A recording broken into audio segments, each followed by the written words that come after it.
look like dogs, right? Remember that episode of Black Mirror where that guy was being chased to be killed? Yeah, I didn't robot? watch all Black. I'm scared of Black Mirror. I can't watch.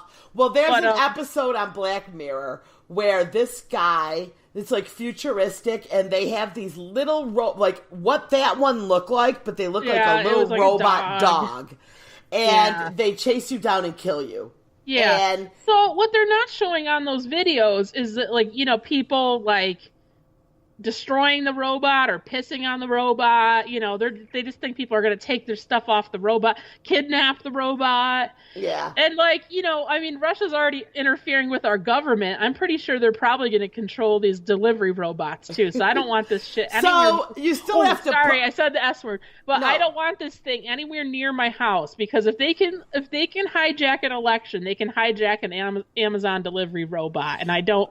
People are going to put bombs on these things, Cindy.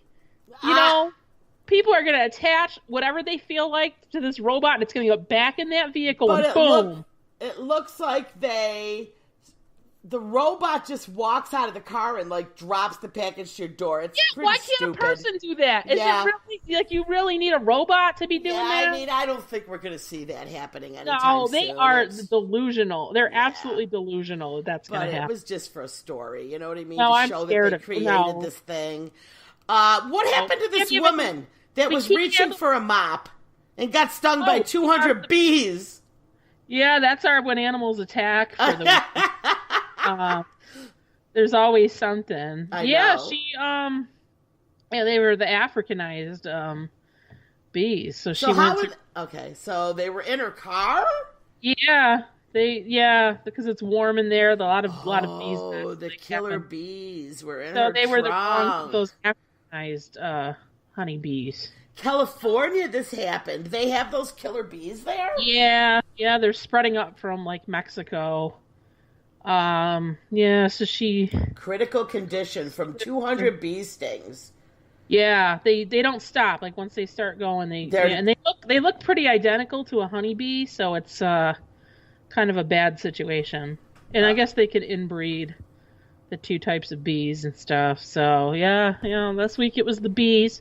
But there's another, that she got stung by the bees. But then, how about the women, I sent you this, are putting hornets' nests up their vagina. Hornets' nests up their vaginas to try to tighten it after childbirth. I got a lot in my yard. I didn't know there was a market for this. I could have been selling them. So, so they're sticking the nest, the vacated wasp nest, up into their vagina. And why? Thinking like that the residual, I guess, venom will tighten up their vagina. That's crazy. Yep, that's what we're on. People are doing that. That's what we're doing right now. I'm ringing the bell. Yep. Shame. That's what we're doing. I used to have the bee sounds. I don't know where they are. I am very much amused that the virgins are furious because the Catholic Church has come out and said they could have sex now. Yeah, the virgins are very upset. There's about 5,000 women who committed themselves to a life of celibacy around the world. They're not nuns because they don't live in, like, a commune. Mm-hmm. But they have, take a vow to commit themselves to celibacy for life. And it turns out that the church's interpretation of celibacy may be different than, so it was there was a rule, there's like a 39-page document from the Vatican this month saying actual virginity is not essential for a woman to become a consecrated virgin, because spousal and fruitful love for Christ is not reducible to the symbol of physical integrity. So, long story short, they're saying even if you stick it in, you can still be committed to God and Christ. Oh. And so this is they may have been living a life of celibacy for the U.S. Association of Consecrated Virgins called the document deeply disappointing. It is a shock to hear from Mother Church that physical virginity may no longer be considered an essential prerequisite for consecration to a life of virginity. So basically, they're mad they missed out. So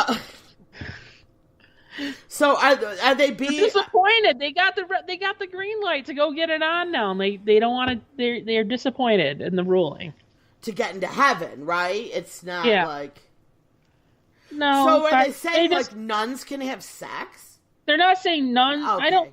I don't think so. I don't know. I don't know exactly. I don't think the church is going to continue with that celibate. I see a day when that's going to end. Where they have to because there's too much creepy stuff going on. It is. It's just I can't believe they haven't done it yet. I really can't. Well, they're slow on the get-go with a lot of things. So yeah. So so anyway, the virgins are disappointed. They're disappointed that they might be able to have sex now. Yeah. So now, what do you think about this printing of the 3D guns? It's pretty amazing. Do you think they work? I mean, how do they do the guns? Yeah, no, they work. It works. It's like a hard plastic, like Lego material. They definitely work. The one in question right now is like a single bullet.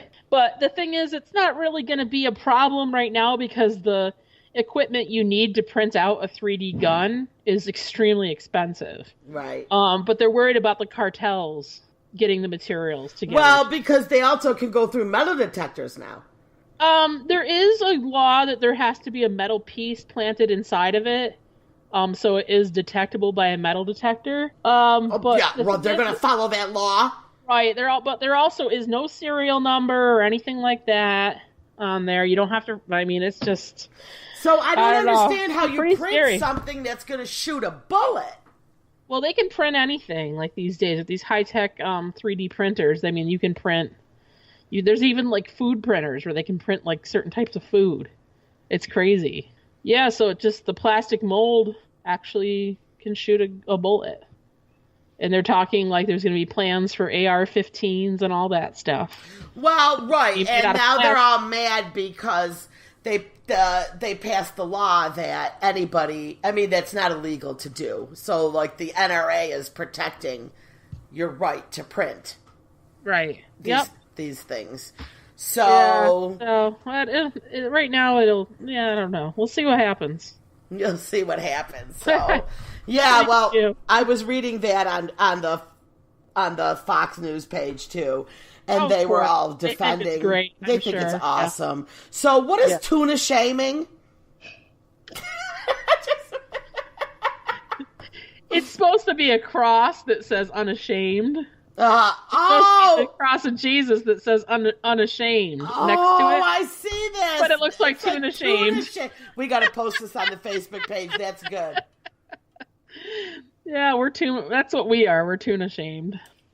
That's funny. So, I just thought it was funny. Yeah. That was a silly thing I sent to you. Yeah, that's a good one. I like that. Yeah, I mean... And then our last story we'll close out with is there was an alligator found in Batavia. I tell you, my everything I'm scared of keeps happening. I know it. I was laughing. I'm like, the alligators are getting closer and closer. They were here. Remember when we were doing Shaking Up Rochester? There was some by the river down here. Yes, and you were freaking out. Yeah, I know. They were like little ones, and they found them. Well, this one, a 4-foot long alligator was found in a Lehigh Ave building in Batavia. And they sent a DEC officer there. I think it was like a abandoned building.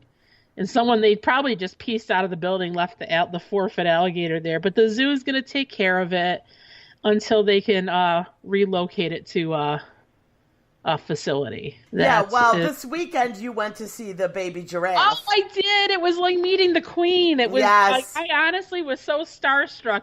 I could care less about meeting a celebrity. When I got to go meet this giraffe, I had Tajiri. Taj, and April was right. We went when it wasn't busy, so we went right up on that deck, and we bought I bought so many dollars worth of carrots, and I just stood there and I got to feed them, and I got selfies. I'll put my giraffe selfies on our page. Yeah, we'll post all that on our Facebook. It was so cool. Couple of instigators follow us on Facebook. Couple of instigators follow us on Instagram. iTunes, iHeartRadio, everything. We drop the podcast on Mondays after our live. I mean, after they play us on Rochester Free Radio. Yeah. All right, Amy. Well, we have hit our time. And we will talk more about your trip because we want to talk about the assessment if April is pregnant again. So stay tuned for that next week. Amy did bring a gynecologist with her. I did bring my in-house gynecologist with me. And we're going to have an assessment. Okay. And next week, be prepared. We are going to be taking calls for Amy's first psychic reading. Psychic reading that I don't know what I'm doing. So. All right, everybody. We'll see you next week. All right. Bye-bye. Bye-bye.